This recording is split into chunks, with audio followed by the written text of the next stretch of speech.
Well, good morning. Welcome to Debbie's Back Porch. So glad to have you with us. I tried something new today. I made English muffins. And yes, this was my first time, so I didn't really know what to expect, but they turned out great. Here are the ingredients. Please pause and write them down. And hey, while you're paused, you could give us a thumbs up and you could subscribe, and that would make me very happy. And click on the little bell icon and you'll get a notice when I post new videos about twice a week. Now let's get cooking. Let's go over the ingredients very quickly. This is 4.5 cups or 539 grams of flour. This is 1 cup of warm milk, and this is 3/4 cup of warm whey. You can just use milk if you want to. That's 1 egg. I'll beat that. This is 2 tablespoons of sugar, 1.5 teaspoonfuls of salt, 2 teaspoonsful of instant yeast, and this is 3 tablespoons full of softened butter. Now I have here some semolina flour. You can use cornmeal in place of this, and this is to add the little gritty texture. If you're using active dry yeast, put it in the milk first and let it proof before you start adding things together. I'm going to use my mixer and I'm going to use the paddle attachment. I've tried this loose kind of dough before with the dough hook, and the paddle attachment just works better. You can change it later. With this one I'm not going to proof it that much, so I'll just leave the paddle attachment in. So let me add my milk, and as I say, if you used 1 packet of active dry, you would have already proofed the yeast in that milk. And that's my whey, which is, by the way, left over from making cheese. I'm going to put in the yeast and the sugar. I'm going to add the salt to the flour. I'll put it in together with the flour. And then I'm going to beat up my 1 egg and just beat it a little bit until it's frothy. And then pour that in. Now, I'll just let you know while I'm doing this, I probably read 25 different English muffin recipes before I decided to try this. And I rarely use a recipe as written, and I didn't this time either. See, there's my salt. But there are so many different methods to make this, and so many different kinds of dough. So I'll let you know now that this is my first time and this is an untried recipe. So if I think there are any changes that need to be made, I'll tell you about them as I go along. So I've just added about 1/2 cup of flour here to get it started, and then I will add the rest of the flour as we go along, and the butter. Most any time I find a recipe that includes butter, I put it in very close to the last. So I have the mixer on medium speed, and I'm just going to add the flour a little bit at a time until I've added all but about a cup. Let me tell you a little bit about the whey. I've been making cheese, and I saved the whey from the cheese making, and I find it just really enhances your baked goods. Gives them a little more rise, a little more sturdiness. It really feeds the gluten. So you can add it to any yeast spread recipe up to half of the other liquid. So if you have a recipe that calls for a cup of milk or water, you can add a 1/2 cup of the whey instead in place of half the water. So just going to stir that down, and when I turn it back on, I'm going to add my butter, about a tablespoonful at a time, and I'm going to let that mix in fully before I add the rest of the flour. Butter will sometimes cause a dough to separate, and saving a little bit of the flour until the end will pull it back together. Now this is an extremely wet dough, very soft. I call it bubblegum dough because when you're done with it, it has the consistency of bubblegum.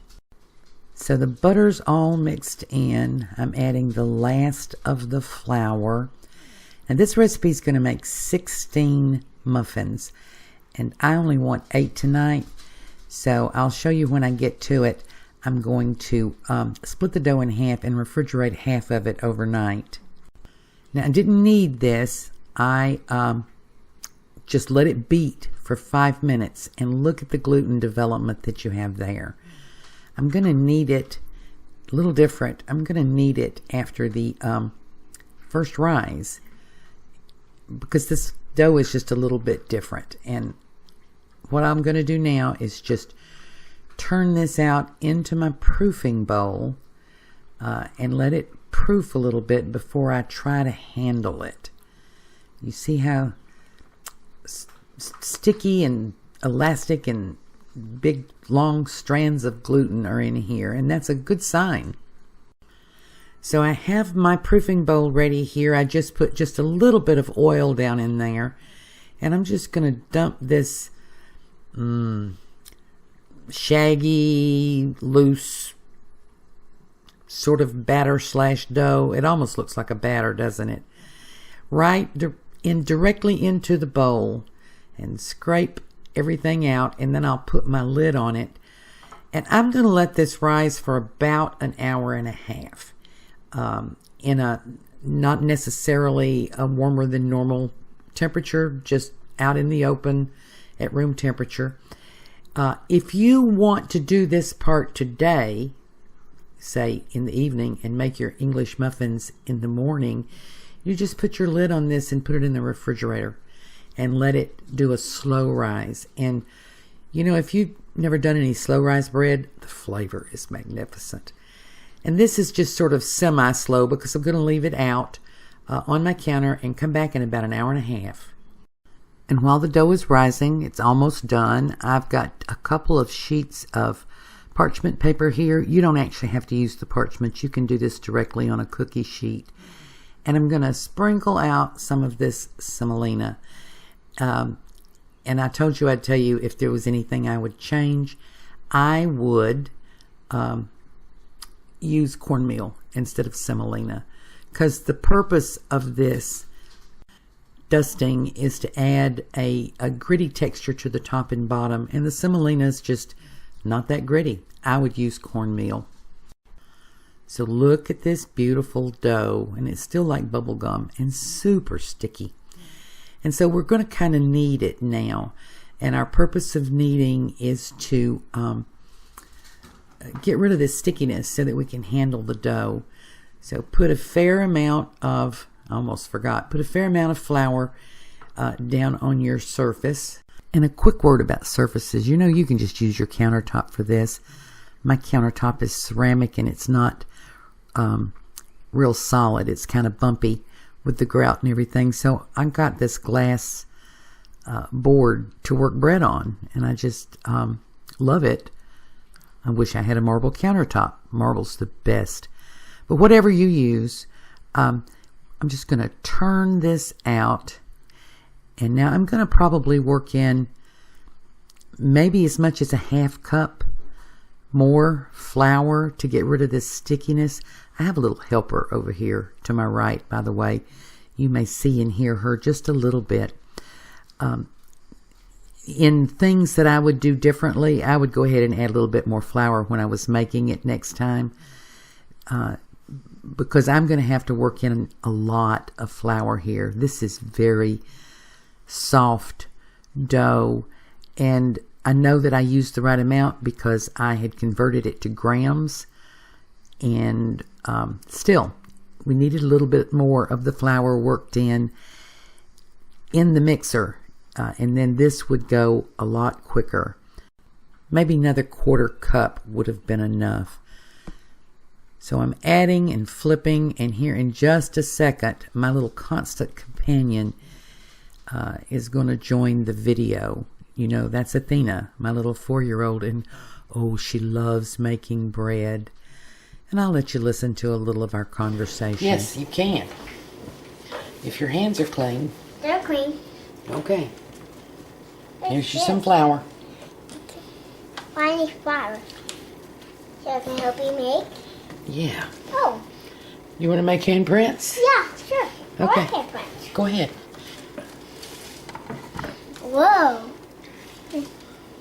Is it bubble inside? Wait, is this air inside? Yeah. Or in butter? Yeah, no butter. Whoa. No, Grammy doesn't have. Uh-oh. It's with me. That's Needs more flour, doesn't it? Hold on. And Prince A, baby. And Prince Nana. Okay, let me turn it again. Whoa! Come here, honey. Let me get this off. You can taste it too. Why, Grammy? Do what? You can taste it too. Well, I don't want to taste it right now. I can taste it. I'm working with it. I don't want to put my hands in my mouth. I gotta work by getting these off. You don't put your hands in your mouth while you're cooking. Hey, Grammy? Hmm? Will you get these off for me? If you just rub it together like that, it'll come off. She's 4.5, and by the time she's 10, she can make her own bread with no help. And I just think that's wonderful that I'm able to do that. So I've worked this enough that I can sort of handle it. And I'm going to weigh it because this is a lot of dough. And I'm only going to work with half of it now. And I'm going to put the other half in the fridge and cover it. And then I'll make some more tomorrow. We're going to have these for dinner. And I'll cook some fresh ones in the morning. And so I've weighed it and got half of it.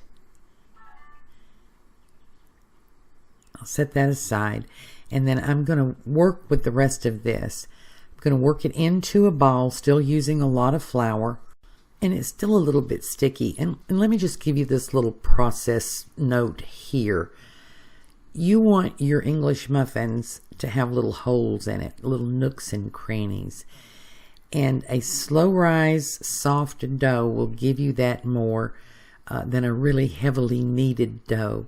You saw that we had plenty of protein development, even though you never saw me do a traditional kneading. But we want the little holes in the nooks and the crannies. And this is almost, not quite, but almost like a no-knead bread dough. So I'm cutting this into 8 pieces, and you'll see as we go along that I'm really bad at that. They're going to be all different sizes, and I guess that's how you announce they're homemade. I got them close, but not uniform.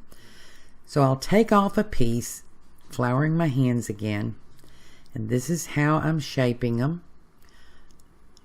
And I'm just using the same method I would use to shape dinner rolls. Roll it around in my hand with a little flour, then pat it down flat, and then fold it in on itself and pinch the bottom. Now, a dough of this consistency will sort of heal itself, meaning make itself smooth pretty easily. So I'm rolling it around on my surface to make a nice ball. Let me move stuff out of the way. And then I'm going to pat it down a little bit. Then Athena and I are going to dust it in this semolina. I'll say again, use cornmeal. I think cornmeal is just better. Works better. So there we go. We're getting plenty of the semolina on it. Okay. Now I'm going to make one more. She wants to make it. I'll let her make some toward the end. And I'll make one more for you. Just flatten it out and then fold it in on itself. Pinch it together at the bottom. Down on your counter, round and round, make a little ball. Get a little surface tension there.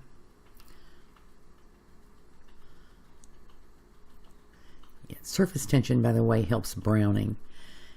Then I'm going to put it in my semolina. Flip it over, pat it on both sides. I'll do the rest of these. Athena and I will do the rest of these, and then we'll be back. So they're all made, and they're all different sizes, and that's okay. I don't care. I should have weighed each piece to make sure I had them the same size. I didn't. I will next time, maybe. Sprinkling a little semolina on top, or a lot of semolina on top. And I'm going to cover these with plastic. And this other bowl over here, I'm going to cover it in plastic too. I'll set it in the fridge, and then you can use a tea towel if you'd rather, and I'll just cover them loosely. And because I don't mind if they form a little bit of crust, and that's usually why you cover something tightly. I just want to make sure there's no dust or anything gets in them, so I'll cover them a little bit, and I'm going to let them rise for about 25 minutes. I don't want them to get huge, but I do want them to puff up a little bit, so I'll be back in a bit. So here we go. They look an awful lot like biscuits, don't they? But we're going to cook these now in my cast iron skillets. And I've got those heating up just a little bit. I'm going to meet you at the stove. So here are two of my cast iron skillets. This is my breakfast griddle, and that's my field skillet back there. And I did not oil these. This is just the oil from seasoning. And I've got the heat on pretty low. I'm not real sure about the temperature on this, but I'm going to err on the side of low heat. Here, I'm going to show you how I put them on. I just flip them over and put it directly into the pan. Anyway, I'm going to err on the side of low heat because these need to cook all the way through and get up to about 200 degrees.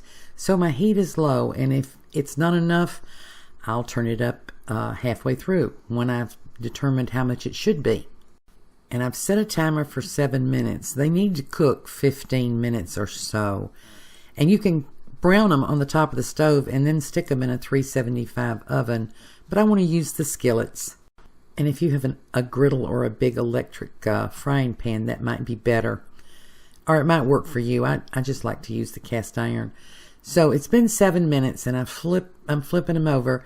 And some of them are not really evenly brown. I'm going to turn my heat up just a little bit. Not much, just a little bit. See, that one didn't brown at all. In doing this, I found that the ones in the skillet browned better than the ones in the flat pan. Maybe because it holds the heat more evenly in a smaller space. But I'm going to let them brown on the other side and then flip them to finish browning on the other side. You see that little hole there? This is where I checked for the temperature. They need to be about 200 degrees inside to make sure they're done. Now I'm taking these out now. I'm going to let them cool for a full 30 minutes. And be sure to do that because that firms up the inside so that you get those nice English muffin nooks and crannies. Now I'm ready to eat one, and be sure you don't cut these with a knife. Cut them with a fork. There's a two fork method, which I just tried and couldn't do. So I'm just going to do the one fork method I use on the ones that I buy. And you can see as they cool, they collapse in a little bit and show you where they're ready to break. And you go around it all the way with a fork, and then you tear it open, and look at that. Look at those nooks and crannies. Those are beautiful. I'm going to butter this and toast it, and I'll be back. So I've got a little bit of my homemade chev, and I've got a video on that, by the way. And I've got some sugar-free red raspberry preserves here, and I'm going to try it. Now, I gave you a couple lessons learned as we went along. These work nicely just as I did them. I think it would be easier to add the more flour, but tasting this, I don't think it could be any better. This is so good, and it is softer and chewier than the grocery store muffins. I've stored the rest of these in a plastic bag. I'm going to make something else special for my family. And I hope you try this recipe, and I hope you like it as much as I do. And I hope to see you again tomorrow.